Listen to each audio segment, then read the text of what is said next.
اس fruit کا نام اناب ہے۔ اچھا، اکثر لوگ سمجھتے ہیں کہ اناب اور بیر جو ہیں وہ ایک ہی چیز ہے، حالانکہ یہ دو مختلف فروٹس ہیں اور اناب اور بیر جو ہے وہ سیم نہیں ہیں۔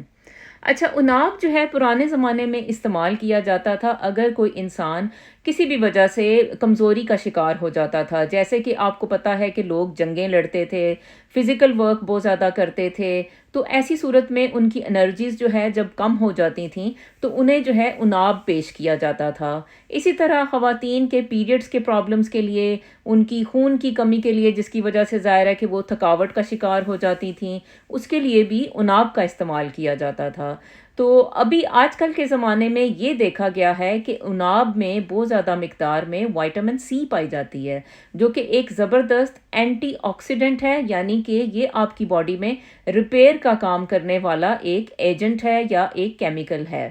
تو اناب میں یہ سب پایا جاتا ہے، اور اگر جو بھی افراد جیسے اس کو ایک اینٹی ایجنگ فروٹ کے طور پہ استعمال کرنا چاہتے ہیں، یا اگر آپ کے گھر میں یا ویسے کوئی آپ کے ارد گرد کوئی کینسر کا پیشنٹ ہے، آپ چاہتے ہیں کہ کینسر کا پیشنٹ جو ہے وہ اچھے فروٹس کھائے اور ایسے فروٹس کھائے جو کہ اس کو ہیلپ کریں کہ وہ کینسر کو مار بھگائے، تو ایسی صورت میں ایسے مریض کو جو ہے آپ اناب گفٹ کریں یا اس کو اناب لا کر دیں، تاکہ جو ہے وہ اینٹی آکسیڈنٹ سے بھرا ہوا ایک فروٹ جب کھائے گا تو ظاہر ہے کہ اس کے اندر جو ہے طاقت آئے گی، اور کینسر سے لڑنے کا جو قوت ہوتی ہے وہ بھی اس میں جو ہے وہ بڑھ جائے گی۔ تو جناب اناب کو استعمال کریں، ایزیلی اویلیبل ہوتا ہے، یہ پاکستان میں تو بہت سستا ہے، اور یو کے میں تھوڑا سا مہنگا ہے، آئی تھنک کہ یہ 15 پاؤنڈ میں آپ کو 1 کلو ملتا ہے، تو آپ کو تھوڑا سا سرچ کر کے لینا پڑے گا یو کے میں، لیکن یہ ہے کہ پاکستان میں بہت سستا ہے، تو اس سے فائدہ اٹھانا چاہیے۔ اس کی جو اتنی زیادہ نیوٹریشیس ویلیو ہے،